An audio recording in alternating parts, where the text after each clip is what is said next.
Balochistan liberation army Majeed బ్రిగేడ్ను విదేశీ ఉగ్ర సంస్థగా ప్రకటించింది sir America. Majeed brigade BLA and FTO వీటిని ఉగ్రవాద సంస్థల జాబితాలో చేర్చింది. 2019 నుంచి రెండు సంస్థలు కూడా పలు ఉగ్రవాదాలు దాడులు చేసిన నేపథ్యంలో ఈ విధంగా చేస్తున్నామంటూ ప్రకటించింది. దీన్ని ఎలా చూడాలి? BLAని లిబరేషన్ ఆర్మీని ఉగ్రవాద సంస్థ అంటోంది అమెరికా.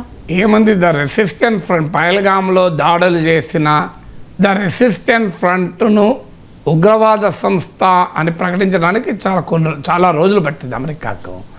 ఆఖరికి యునైటెడ్ నేషన్స్లో పహల్గామ్ దాడుల్ని ఖండించే తీర్మానంలో ద రెసిస్టెంట్ ఫ్రంట్ అనే పేరుంటే దాన్ని తీసేయించాలని పాకిస్తాన్ కోరితే అమెరికా తీసేసింది. అలాంటి దేశం అమెరికా తర్వాత కొంత ఇండియన్ డిప్లొమాటిక్ ప్రెషర్కు లోబడి ద రెసిస్టెంట్ ఫ్రంట్ను తీవ్రవాద సంస్థగా ఇటీవల ప్రకటించింది.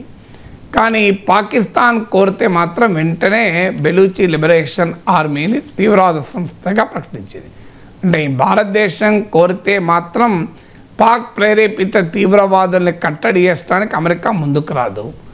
ఆఖరికి పాకిస్తాన్ తీవ్రవాదాన్ని ఎక్స్పోర్ట్ చేస్తుంది అని ఒక్క మాట అనటానికి కూడా అమెరికా సిద్ధపడదు.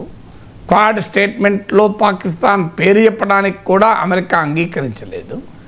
అమెరికా పహల్గామ్ దాడుల తర్వాత ఇచ్చిన ఏ స్టేట్మెంట్లో కూడా పాకిస్తాన్ పేరు లేదు. పాకిస్తాన్ స్పాన్సర్ టెర్రరిజం అన్న పేరే లేదు.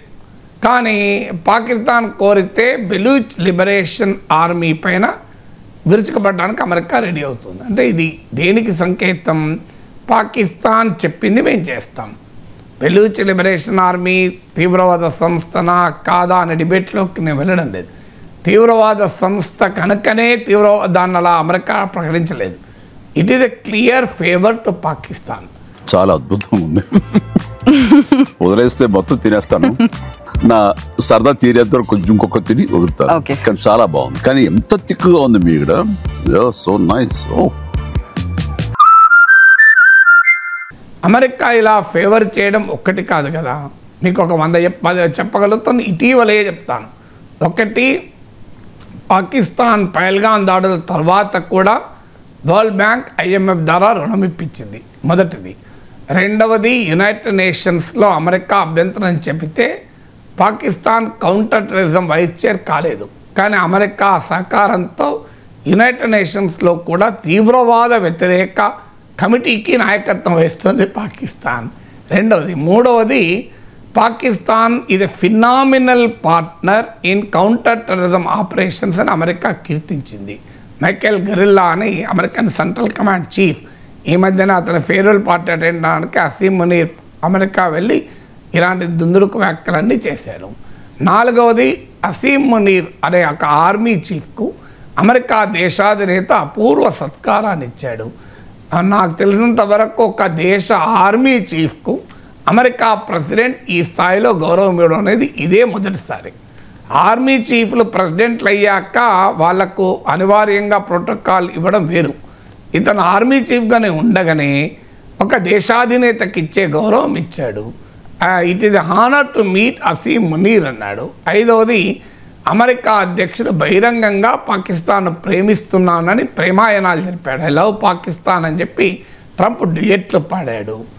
ఆరవది, F-16 విమానాల ప్యాకేజ్ ఇచ్చి $393 మిలియన్.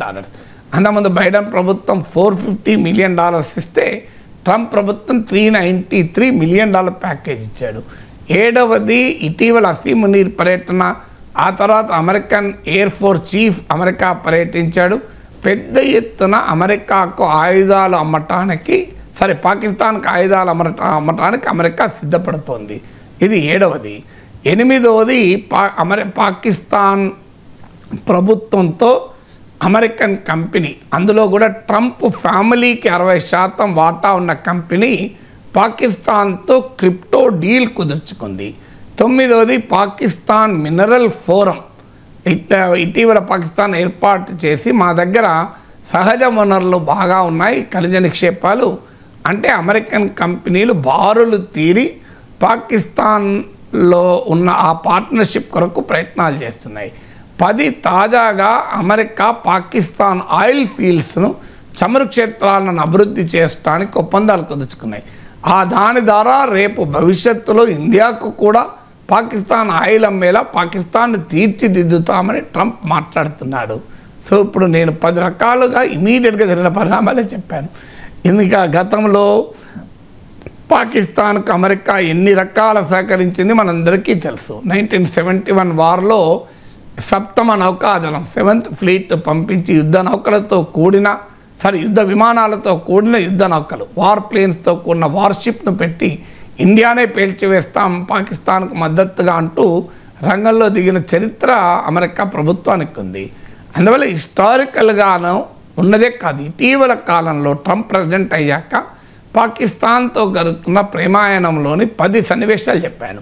సో దీన్ని బట్టి అర్థమవుతుంది అందులో భాగమే పాకిస్తాన్ కోరిక మేరకు పాకిస్తాన్ అవసరాల కోసం బెలూచిస్తాన్ లిబరేషన్ ఆర్మీని నిషేధించింది. కానీ అమెరికాకు అర్థం కావాల్సింది అంటే బెలూచిస్తాన్ లిబరేషన్ ఆర్మీ పెరగటానికి కారణం పాకిస్తాన్ ప్రభుత్వం అనుసరిస్తున్న నిర్బంధ కాండ. పాకిస్తాన్ భూభాగంలో 50% బెలూచిస్తాన్లో ఆయిల్ గ్యాస్ నుంచి మొదలుకొని అత్యంత విలువైన ఖనిజ నిక్షేపాలని బెలూచిస్తాన్లో ఉన్నాయి. కానీ బెలూచిస్తాన్ తన దేశంలో భాగమైన బెలూచిస్తాన్ను ఒక కాలనీలాగా ఒక వలసవాద దృక్పథంతో దోచుకుంటోంది. దానివల్ల బెలూచీలు తిరగబడుతున్నారు. సో ఇలాంటి నిర్బంధాలతో అమెరికాతో కలిసి చేసిన నిర్బంధం వల్ల కూడా బెలూచీలను అణచివేయగలుగుతారనేది క్వశ్చన్ మార్క్.